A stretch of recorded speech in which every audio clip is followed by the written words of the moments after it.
कालपासून निवडणुकीची आचारसंहिता लागली आणि आम्ही कालच मी सांगितलं होतं की आम्ही भाजप बरोबर युतीची बोलणी करायला बसणार आहोत. आज 12:30 वाजता शिवसेना आणि भाजपची पहिल्या स्टेजची बोलणी आज होईल. आमचे पदाधिकारी, त्यांचे पदाधिकारी अशी संयुक्त बैठक ही भाजप पक्ष कार्यालयात आम्ही घेणार आहोत. आमचे जे काही मागण्या आहेत किंवा त्यांच्या ज्या काही मागण्या असतील या कुठेतरी मॅच झाल्या पाहिजेत, हा आमचा प्रयत्न राहील. सर्वसामान्य जनतेला महायुतीला कौल द्यायचा आहे,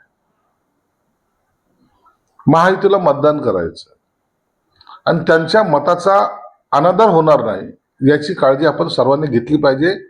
हे मी वारंवार शिवसेना असेल का भाजप असेल सर्वांना मी सांगत आलेलो आहे आणि त्या अनुषंगाने एक पाऊल पुढे पडलं पाहिजे म्हणून मी स्वतः पहिल्या फेरीच्या बोलणीला सुद्धा मी जाणार आहे.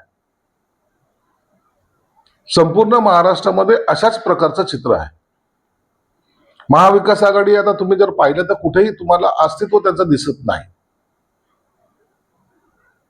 ते कुठे एकत्रित लढतील असंही काही नाही.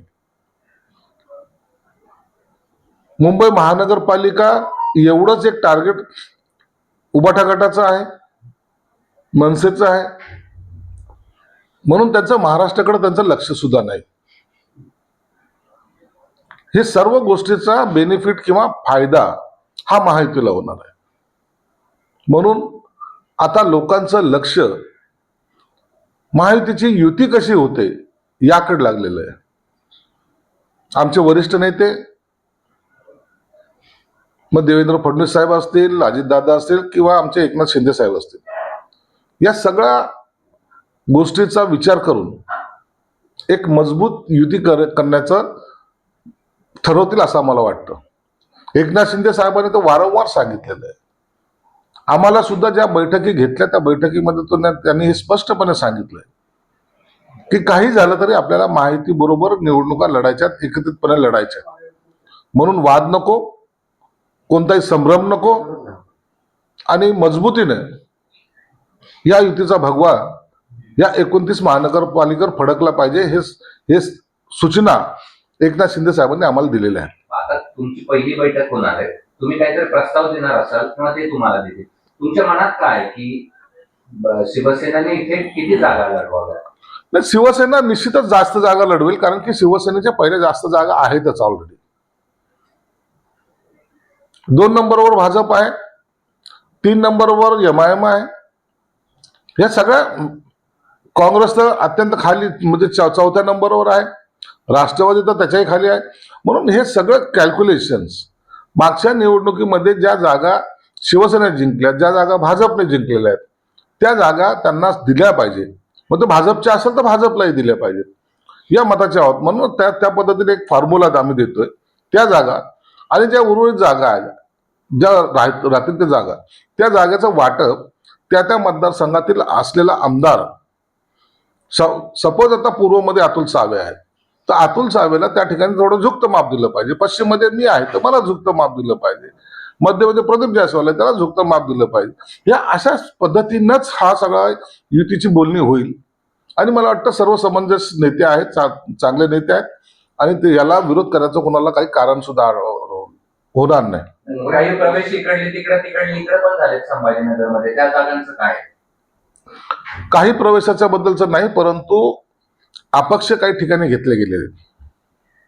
जे अपक्ष आहेत तर त्यांना काही कोणत्याही पक्षात असलं तर एक थोडीशी त्यांना कमिटमेंट दिली जाते, त्याचा सहानुभूतीने विचार करावा लागेल. आता या निवडणुकी तोंडावर काही पक्ष प्रवेश होतील, परंतु पक्ष प्रवेश त्याच लोकांचे होतील जे इतर पक्षात आहेत.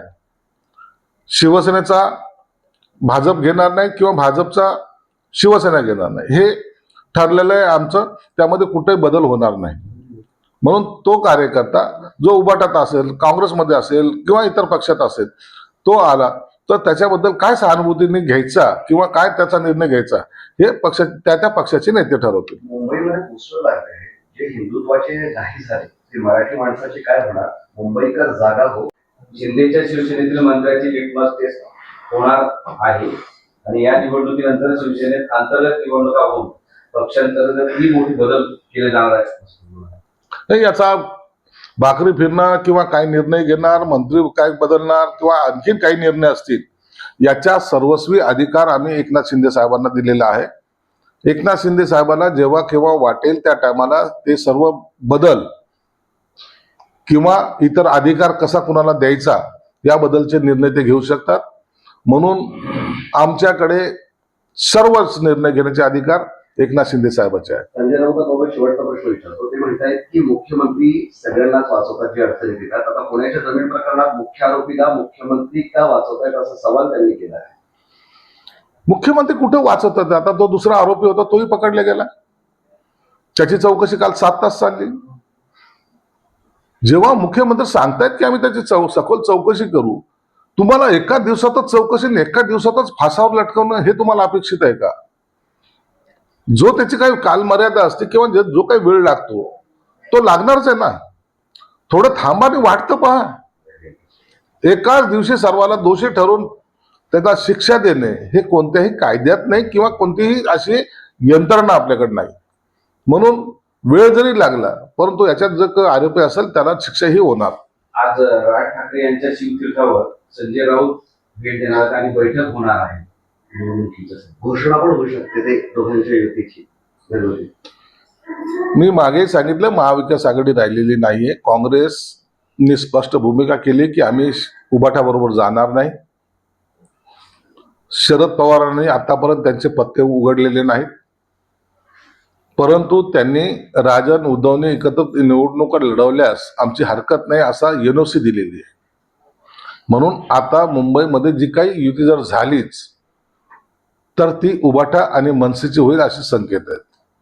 पण आता हे महाशय आज राजसाहेबांना भेटायला चाललेत. कदाचित तोच प्रस्ताव त्यांचा तो असावा. म्हणून या मुंबई महानगरपालिकेमध्ये शिवसेना भाजप, उबाठा मनसे, काँग्रेस स्वतंत्र आणि राष्ट्रवादी कुठे असेल सांगता येत नाही, परंतु तेही काही ठिकाणी ते निवडणूक लढवतील. एक इंटरेस्टिंग प्रश्न आहे. ईव्हीएम वरला सगळ्याच टीका करत होते, मात्र सुप्रिया सुळे यांचं एक विधान आहे, मी ईव्हीएम वर सवाल करणार नाही कारण याच मशीनवर मी 4 वेळा खासदार म्हणून निवडून आले आहे. आतापर्यंत ईव्हीएम वर टीका करणार हे चला, एक चांगलं झालं त्यांच्यात झालेलं हे परिवर्तन आहे, बदल आहे आणि त्यांनी हे मान्य केलं की ईव्हीएम घोटाळा वगैरे नाही. जर ईव्हीएम घोटाळा असता तर मी 4 वेळा निवडून आलेही नसते. म्हणून ईव्हीएम मशीनवर शंका आता त्यांच्या राहिलेल्या नाहीत. एक प्रश्न स्थानिक आहे. एमआयएमचे नेते इम्तियाज जलील असं म्हणाले की मला महाविकास आघाडीतील एका पक्षाने प्रस्ताव दिला होता सोबत युती करायला. काय वाटतं तुम्हाला याच्यावर? देऊ शकतात ना. मतासाठी महाविकास आघाडीतला जो त्यांचा घटक पक्ष आहे तो इतका लाचार झालेला आहे की तो प्रत्येक माणसाशी बोलायला तयार आहे. तुमचं असलेलं मतदान आम्हाला कसं देता येईल त्याकडे त्यांचं लक्ष आहे.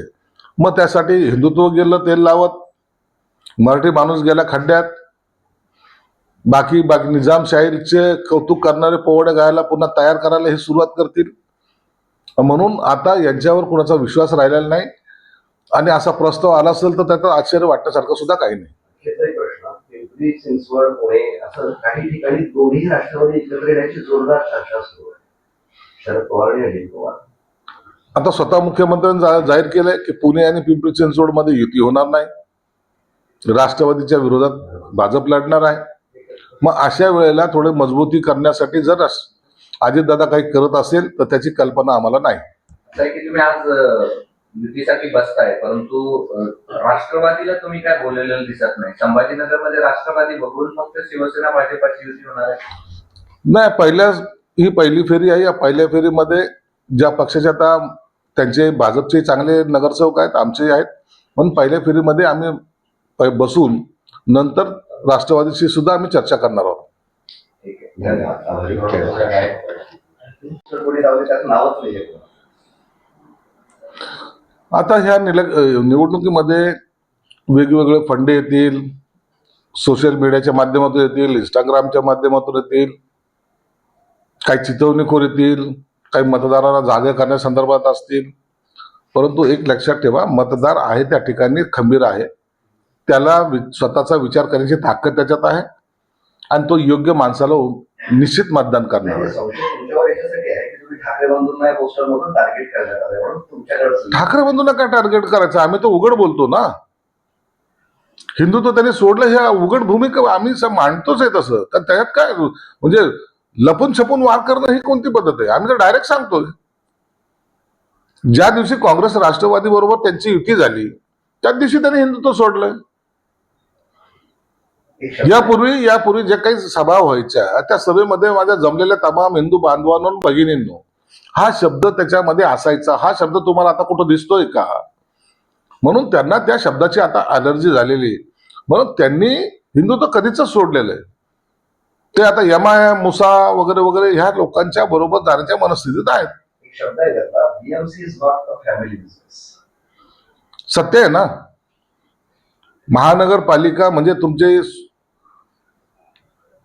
तुम्ही त्याला व्यवसाय म्हणून त्याच्याकडे पाहताय का तुमचं उत्पन्नाचं साधन म्हणून त्याच्याकडे पाहताय? अनेक वर्ष हे चालत आलेलं आहे. अनेक वर्ष त्या मुंबईकरांनी ते सहन केलेलं आहे. खड्ड्याची सगळ्यात मोठं जागतिक स्तरावरचं शहर कोणतं? तर ते मुंबई. असं जे काही लोक म्हणायचे तो आमचा डाग पुसण्याचं काम आता महायुती करणार आहे. आदित्य ठाकरे मुंबई निवडणुकीची जबाबदारी सांभाळणार आणि उद्धव ठाकरे इतर महापालिका निवडणुकांकडे लक्ष देणार. वा वा. आदित्य ठाकरे सांभाळत असेल आनंद आहे. कोण काय सांभाळतं, कोण किती फिरणार आहे हे तुम्हा सर्वांना माहिती आहे. यांनी कधीही कोणतीही निवडणूक कार्यकर्त्यासाठी लढलेली नाही. स्वतःसाठी जे काही करता येईल ते करायचा प्रयत्न केलेला आहे. आता आदित्यच्या नेतृत्वाखाली तिथलचे असलेले सर्व सिनियर कार्यकर्ते काम करतील मला हे शक्य वाटत नाही. मराठी माणसांना मुंबई वाचवण्यासाठी या लढाईत आता उतरायला हवे. संजयजी राऊत. मराठी माणसाला हद्दपार करणाऱ्या या लोकांनी आता त्या मराठी माणसाबद्दल बोलूच नाही. मुंबईकर, गोरेगावकर, आमकेकर, तमकेकर हा माणूस आता कुठं तुम्ही पोहोचवलाय? बदलापूरच्या पुढे, विरारच्या पुढे, बिल्डराच्या नादी लागून जो प्रॉपर असलेल्या मुंबईकराला बेघर करण्याचं काम ज्यांनी केलंय त्यांनी मराठी माणसाबद्दल बोलूच नाही. आता मराठी माणसाला मुंबईमध्ये आणण्याचं काम महायुती करणार आहे. आणि त्याच्यात तुम्ही आता पाहिलं असेल गेल्या 3.5 वर्षामध्ये एकनाथ शिंदे साहेब अधिकार आहे म्हणून त्यांनी त्यांचं उद्घाटन करणे किंवा हा आचारसंहितेचा भंग किंवा काही वेगळं केलं असं समजण्याचं काहीच कारण नाही. रोहित पवार हे असं म्हणाले की दिनक्रम पाहता पहिले उद्घाटन होत होती, ज्यावेळेस उद्घाटन संपली त्यावेळेस आचारसंहिता घोषित झाली. म्हणजे निवडणूक आयोग पण वाट बघत होतं सत्ताधाऱ्यांची. ते सगळेच विद्वान आहेत. आचारसंहिता कधी लागणार आहे? साध्या शेंबड्या पोराला जरी विचारलं तर त्यांनी सांगितलं असतं की इलेक्शन कमिशनरने 4 वाजता प्रेस बोलवली, याचा अर्थ आचारसंहिता लागणार आहे. काय त्यात काय नवल आहे का काही? आणि जर निवडणूक आयोगाला एवढं जर ताब्यात घ्यायचं असतं तर आणखीन 8 दिवस लांबून पुन्हा उद्घाटन करून घेतली असती ना. हे अचानक निवडणूक आयोग जो निर्णय घेतो तो कुणालाही न कळवता अचानक केलेलं ते प्रेस कॉन्फरन्स असते आणि त्याच्यानंतर आचारसंहिता लागणार असे संकेत सगळ्याला मिळतात.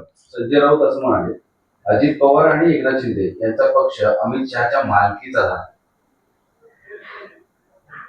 संजय राऊत आहे, त्याला बोलायचा अधिकारच आहे. जोपर्यंत तो निगेटिव्ह बोलत नाही तोपर्यंत त्याला जेवणच जात नाही. कधीतरी पॉझिटिव्ह बोलायचं त्याच्या स्वभावातच नाही. उभाटा कोणत्या पक्षाचा झालेला आहे? कुणाचा ताबा आहे त्याच्यावर? तो शरद पवारचा आहे, तो राहुल गांधीचा आहे. तुमचा पक्ष कुणाच्या ताब्यात आहे हे सांगा ना. आमचा पक्ष अत्यंत व्यवस्थितपणे चांगल्या पद्धतीने काम करतोय, त्याची चिंता त्यांनी करू नये. मुंबई अमित शहाच्या देशात जाऊ देणार नाही. रहमान डकेत कोण आहेत हे महाराष्ट्राला माहीत आहे असंही संजय राऊत म्हणाले. संजय राऊत तुम्ही चिंता करू नका, तब्येतीची काळजी घ्या. उगाच काहीतरी बोलायचं म्हणून बोलू नका. लोक तुम्हाला कंटाळलेले होते, आता आजारपणा आहे तुम्हाला, ते बरे झाले म्हणाले. त्यात आता तुम्ही पहिले बरे व्हा, चांगल्या ठणठणीत व्हा आणि त्या उभाटाची वाट लावा. आम्ही अमित शहाचं काय करायचं किंवा तुम्ही आमच्या पक्षाचं काय करायचं हे आम्ही ठरवू. एक नवीन बातमी आलेली आहे. राज्यातील महानगरपालिका निवडणुकीनंतर आणि मुंबईत 15 लाखाची मर्यादा आहे. ज्यांनी नगरपालिकेत 150 कोटी खर्च केले ते ही मर्यादा पाळणार का असाही सवाल संजय राऊतांनी केला. गेल्या वेळेला जेव्हा त्यांना राजीनामा द्यायचा होता त्यावेळेला त्या एका दिवसामध्ये 1500 GR काढणारे हे लोक, 1500 GR काढणारे हे लोक आज आमच्यावर टीका करायला लागले. आचारसंहिता